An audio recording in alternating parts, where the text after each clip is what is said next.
Beralih ke informasi lain, komitmen membangun toleransi dan kerukunan umat beragama agar Kabupaten Badung tetap aman dan nyaman kembali disampaikan Ketua DPRD Badung Putu Parwata dalam roadshow-nya di sejumlah gereja di Kabupaten Badung.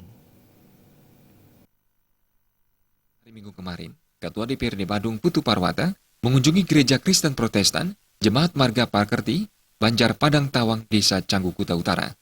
Politisi PD Perjuangan asal Desa Dalung ini mengatakan, kedatangannya ke sejumlah gereja ini merupakan bagian dari tugas pemerintah yang berlaku adil kepada masyarakat.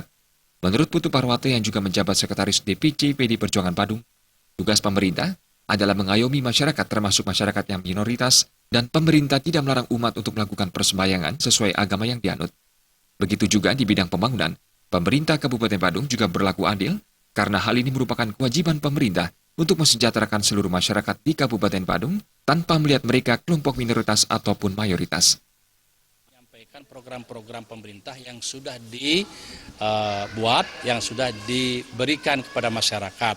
Antara lain adalah bagaimana pemerintah menjamin kesehatan masyarakat, bagaimana menjamin pendidikan, bagaimana mendorong ekonomi mikro, industri, rumah tangga, kemudian bagaimana menciptakan kerukunan antar umat beragama, yang kelima bagaimana menjaga lingkungan yang ada, bagaimana menghormati satu dengan yang lainnya.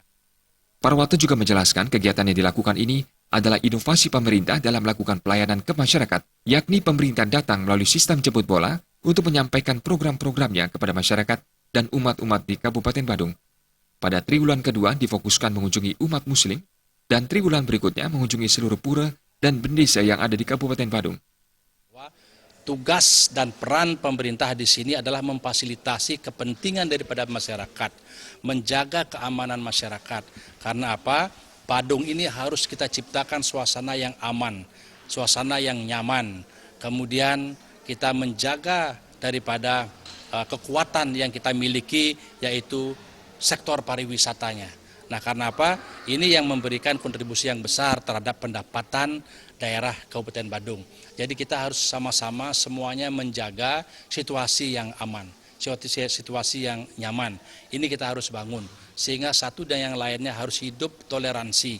Dengan demikian, suasana di Kabupaten Badung ini akan bisa tercipta dengan baik, tercipta keharmonisan.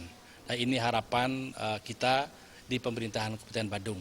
Dan dengan demikian, apa yang diharapkan masyarakat bisa difasilitasi oleh pemerintah. Putu Parwata juga menegaskan kegiatan roadshow yang merupakan agenda resmi pimpinan DPRD Badung juga dimaksudkan menyampaikan program-program yang telah dibuat ke masyarakat. Seperti inilah peran pemerintah, salah satunya sosialisasi program penjamin kesehatan, pendidikan, serta mendorong masyarakat dalam membangun ekonomi industri mikro rumah tangga sehingga masyarakat bisa mandiri. Selain itu, hal ini juga membuktikan pemerintah tidak mengesampingkan masyarakat minoritas di Kabupaten Badung dalam mewujudkan kerukunan antar umat beragama. Sufiatna, Bali TV.